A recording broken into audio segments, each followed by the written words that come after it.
பில்லாஹி யஹ்தி கல்பா, அல்லாஹு தஆலா அந்த மனிதனுடைய கல்விலே ஹிதாயத் என்ற ஞானத்தையும் ஒளியையும் பாய்ச்சுகிறான் என்ற வசனத்தை ஓதி காட்டுவார்கள். அதே போன்று தொடர்ந்து சொல்வார்கள், எந்த ஒன்றாக இருந்தாலும் இறைவன் மீது தவக்குல் வையுங்கள். உமைய தவக்கல் அலல்லாஹி வஹுவ ஹஸ்பு, அல்லாஹ்வின் மீது உறுதியான நம்பிக்கையும் தவக்கலும் பற்றையும் பிடிப்பையும் வைத்திருக்கக்கூடிய ஒரு மனிதன் இருக்கிறானே அவனுக்கு அல்லாஹ்வே போதுமானவனாக இருக்கிறான் என்று சொல்வார்கள்.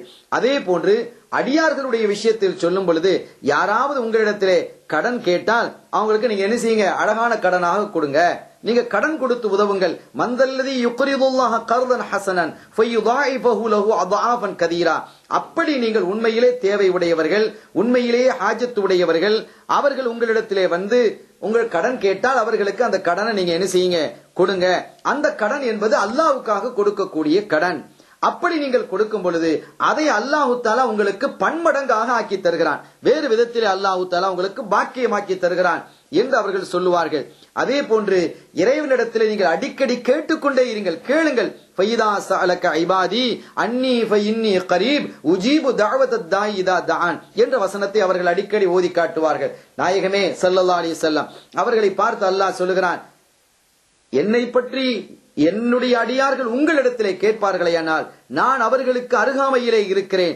அவர்களுடைய பிரார்த்தனை அவர்கள் பிரார்த்தித்தால் அவர்களுடைய பிரார்த்தனையை நான் அங்கீகரிக்கிறேன் என்று சொல்லுங்கள் என்று ஸல்லல்லாஹு அலைஹி வஸல்லம் அவர்களிடத்தில் அல்லாஹ் சொன்னான். இந்த வசனத்தையும் ஓதி காட்டுவார்கள். இப்படி மக்களுக்கு, மாணவர்களுக்கு, பொதுமக்களுக்கு, தன்னுடைய தோழர்களுக்கு அடிக்கடி உபதேசம் செய்யக்கூடியவர்களாக அவர்கள் இருந்தார்கள். சங்கையானவர்களே, அவர்கள் சொல்லுவார்கள், நீங்கள் அல்லாஹ்வுக்கு முற்றிலுமாக வழிபட்டு விடுங்கள். வாக்பிரு அலல் முத்திஈன லிதாஅத்திஹிம், யார் வழிபட்டார்களோ அந்த வழிபட்ட நல்லடியார்களுக்கும் நீங்கள் வழிபடுங்கள். அவர்கள் சொன்னால் அது சரியாக இருக்கும். அதே போன்று ஒஜ்தனிபுல் மஅசியத வஆதுல் உஸாத லி மஅசியத்திஹிம், யார் பாவம் செய்கிறார்களோ அவர்களை விட்டு நீங்கள் விலகி விடுங்கள். பாவத்தை விட்டு விலகுங்க, பாவம் செய்யக்கூடியவர்களை விட்டு நீங்கள் விலகி விடுவீங்கள். அதே போல அவங்க பாவம் செய்யறான், அவன் செய்யறான், அப்படி செய்யறான்லாம் நீங்க சொல்லிட்டு இருக்க இல்ல, தேவையில்லை. சும்ம கிலு அம்ரஉல் உஸாத்தி இலல்லாஹ், நீங்க என்ன செய்யணும், அவங்க நல்லது செஞ்சா நல்லது செஞ்சான்னு சொல்லலாம், தப்பு செஞ்சா அது எல்லா இடத்துலயும் நீங்க சொல்லிட்டு இருக்க தேவையில்லை, அது அல்லாஹ் இடத்துல விட்டுருங்க. ஃபைன்ஷா அஸபஹும், அவன் நாடினால் அந்த பாவிகளை தண்டிப்பான். வைன்ஷா கஃபரலஹும், அவன் நாடினால் மன்னிக்கவும் செய்வான். எனவே அதுல போய் நீங்க என்ன செய்யக்கூடாது, தலையிடக் கூடாது என்று அவர்கள் சொல்லி காட்டுவார்கள். அதுபோன்று இது மாத்திரம் அல்லாமல் அவர்கள் சிறந்த ஆலிமாகவும் சிறந்த ஆமிலாகவும் இருந்தார்கள். வாயில் என்று சொல்லக்கூடிய அருமையான போதகராகவும் மக்களுக்கு வழிகாட்டக்கூடிய ஒரு ஷேக்காக, முர்ஷிதாகவும் அவர்கள் திகழ்ந்தார்கள். அத்தோடு மாத்திரம் அல்லாமல் முஜாஹிதாகவும் அவர்கள் இருந்தார்கள். அல்லாஹ்வினுடைய பாதையிலே யுத்தக்களத்திலே நின்று போர் புரியக்கூடியவர்களாகவும் இருந்தார்கள். ரோம படைகளோடு நடந்த யுத்தம், அதிலேயும் அவர்கள் கலந்து கொண்டார்கள். சிரியாவிலே நடந்த யுத்தத்திலேயும் கலந்து கொண்டாங்க. அதே மாதிரி பாரசீகத்திலே நடந்த அந்த பாரசீகத்துக்கு பின்னால் நதிக்கு பின்னால் நடந்த அந்த யுத்தத்திலேயும் அவர்கள் என்ன செய்திருக்கிறார்கள், கடந்து கொண்டிருக்கிறார்கள். ரோம அந்த பகுதியிலே நடந்த யுத்தத்திற்காக சென்ற போது அந்த மண்ணிலே முதலாவதாக பாங்கொலியை சொன்னவர்களும் சையதுனா அபூ ஆலியா ரலியல்லாஹு தஆலா அவர்கள் முதலாவது பாங்கு சொன்னவங்க. இப்படி பல சிறப்புக்கும் உரியவர்களாகவும் திகழ்கிறார்கள் சையதுனா அபூ ஆலியா ரலியல்லாஹு தஆலா அவர்கள். ஆனா அவங்களுக்கு உள்ளத்துல ஒரு வேதனை இருந்துகிட்டே இருந்தது. கடைசி வரைக்கும் அந்த வேதனை இருந்தது.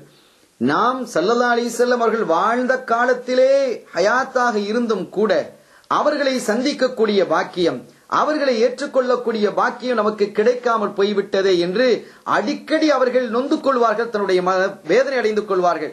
அந்த வேதனை அவர்களுடைய வாழ்நாளில் இறுதி வரைக்கும் இருந்தது. எனவேதான் அவர்கள் என்ன செய்வார்கள் என்றால், அந்த சஹாபாக்கள் ஸல்லல்லாஹு அலைஹி வஸல்லம் அவர்களோடு நெருங்கி பழகிய அந்த பெருமக்களோடு மிகுந்த தொடர்பு வைத்துக் கொண்டவர்களாக இருந்தார்கள். ரொம்ப தொடர்பு வச்சுக்கிட்டு இருந்தாங்க.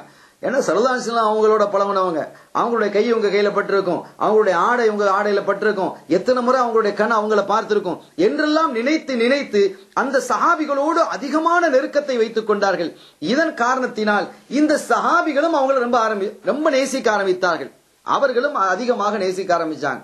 எந்த அளவுக்கு இவர்களுடைய இதயத்திலே கண்மணி நாயகம் ஸல்லல்லாஹு அலைஹி வஸல்லம் அன்பு இருந்தது என்று சொன்னால், ஒரு முறை சையதுனா அனஸ் ரலியல்லாஹு தஆலா அன்ஹு காதிம் ரசூலுல்லாஹி ஸல்லல்லாஹு அலைஹி வஸல்லம், கண்மணி நாயகத்தினுடைய காதிமாக திகழ்ந்த அனஸ் ரலியல்லாஹு தஆலா அவர்கள் ஒரு ஆப்பிள் பழத்தை அபூ ஆலியா ரலியல்லாஹு தஆலா அவங்களுக்கு கொடுக்கறாங்க. ஃபஅഖதஹா மின்ஹு வஜஅல யுகப்பிலுஹா, அந்த ஆப்பிள் பழத்தை வாங்கிட்டு திருப்பி என்ன செய்றாங்க, முத்தமிடுறாங்க, அதை தக்பீல் பண்றாங்க. அப்படி திருப்பி முத்தமிடுறாங்க. துஃபாஹத்துன் மஸ்ஸத்ஹா யதுன் மஸ்ஸத் யத ரசூலில்லாஹி ஸல்லல்லாஹு அலைஹி வஸல்லம். அவர்கள் சொன்னார்கள், எப்படிப்பட்ட ஆப்பிள் இது?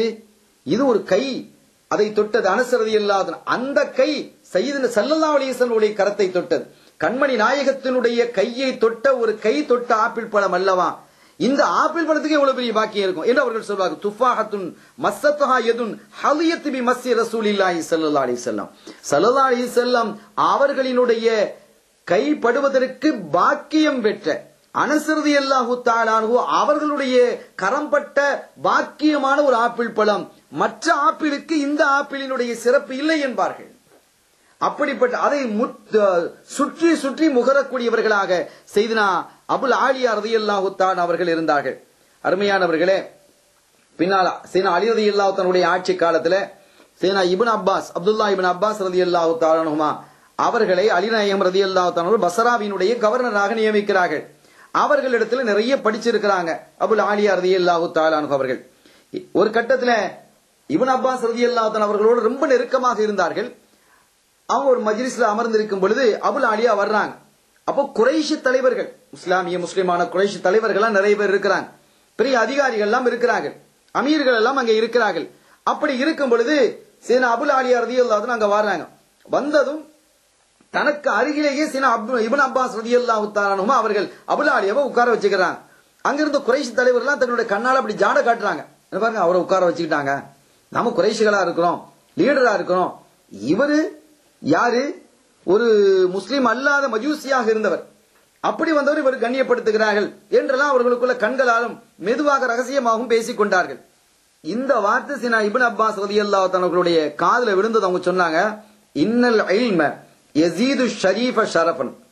இல்மு இருக்கிறதே அது ஒரு கண்ணியவானவனுடைய கண்ணியத்தை அதிகப்படுத்துகிறது. இல்மு என்பது கண்ணியவானவர்களுடைய கண்ணியத்தை அதிகப்படுத்துகிறது. பைனன்னாஸ், மக்களுக்கு மத்தியிலே அவர்களுடைய அந்தஸ்தையும் உயர்த்துகிறது. அடிமைகளை கூட உயர்ந்த இல்மை கற்றதின் மூலமாக அடிமைகளாக இருந்தவர்களை கூட உயர்வான இடத்திலே, பதவிகளிலே, கட்டீல்களிலே உட்கார வைத்து விடுகிறது என்று சீனா இப்னு அப்பாஸ் ரலியல்லாஹு தஆலா அன்ஹு அவர்கள் அபுல் ஆலியா ரலியல்லாஹு தஆலா அன்ஹு அவர்களினுடைய இல்முக்கு மரியாதை கொடுத்து சொன்னார்கள். இப்படி ஒரு சிறப்பானவர்களாக இருந்தாங்க. அதுக்கு பிறகு ஒரு யுத்தத்திற்கு செல்ல வேண்டும் என்று அவர்கள் நாடினார்கள். அந்த யுத்தத்திற்காக புறப்படுவதற்காக அவர்கள் தயாரான போது அவர்களுடைய பாதத்திலே ஒரு கடுமையான வலி ஏற்பட்டது. ஒரு யுத்தத்துக்கு போறாங்க, அப்போ ஓரளவு வயசாயிடுச்சு, அலிநாயகத்தினுடைய காலம், வயசாகி அவருடைய காலில் கடுமையான வலி ஏற்பட்டது. அந்த வலி அதிகமாகிக்கிட்டே பாதத்திலிருந்து அப்படியே மூட்டுக்கால் வரைக்கும் அப்படி மேலே ஏறிக்கிட்டே வருது. வலி கடுமையாக ஆன போது மருத்துவர்கள் வந்து பார்த்தார்கள். பார்த்து விட்டு சொன்னார்கள், இன்னஹு முசாபும் பில் அக்கலா. அவர்கள் அக்கலா என்ற நோய், அக்கலா என்ற கேன்சர் நோயால் பாதிக்கப்பட்டிருக்கிறாங்க என்று குறிப்பிட்ட போது, கேன்சர்னா என்னன்னு இவங்க கேட்கிறாங்க. அக்கலா நோய்னா என்ன? இது கேன்சர். அது கொஞ்சம் கொஞ்சமாக உடலை உறுப்புகளை என்ன செய்துவிடும்?